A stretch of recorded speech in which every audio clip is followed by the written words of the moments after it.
Ito nga pala yung dahilan kung bakit ako biglang nawala dito sa social media. Nabisi ako, kakaalaga ko taba dahil bigla siyang nagkasakit. Ang aga namin bumiyahe dito dahil ipapacheck up namin siya sa Maynila. Kung makikita niyo, dito pa lang sa terminal na may dilim-dilim na nung dumating kami.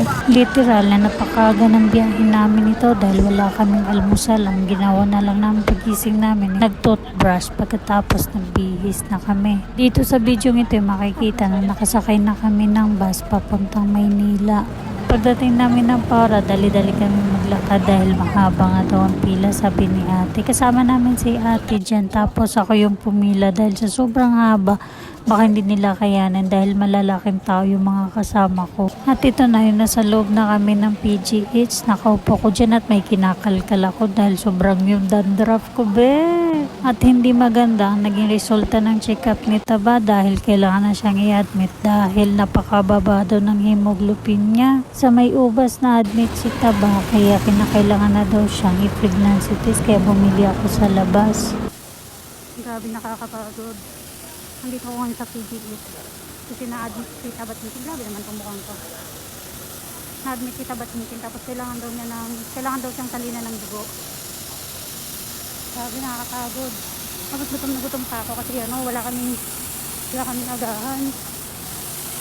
Yung nagsama yung antok at puyat ko kasi hindi ako nakatulog kita bating-ting kagabi ko. Ito, napunta akong waiting area. Sobrang ingay dito kasi naka-PGH ako. Ako ngayon yung worker ng tabating-ting.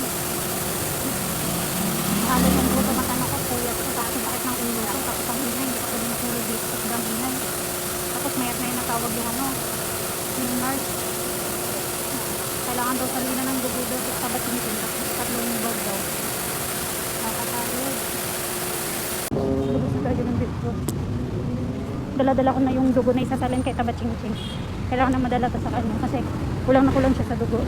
So palabas na ako ng Red Cross.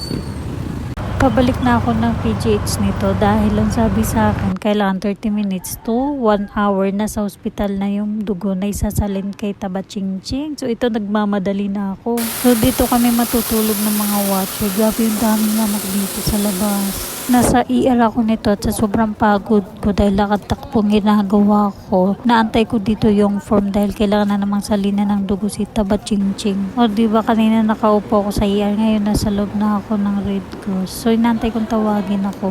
Alam nyo ba na itong pabangong to ang nakatulong sa akin pantaboy ng lamok? Tama kita ka ni mama mo, miss ka na niya. Alam mo ba, hindi mapakali sa labas eh. Gusto na kasi siya makita ng mama niya. Anong itsura? At nagpa-process na ako nito ng discharge form dahil palabas na kami. At humingi kami ng tulong sa malasakit at sobrang bait nila at ang bilis ng proseso. Wala kaming binayaran sa loob ng hospital. Thank you so much po. At pauwi na kami. So thank you, makakapahinga na sa wakas. Bye!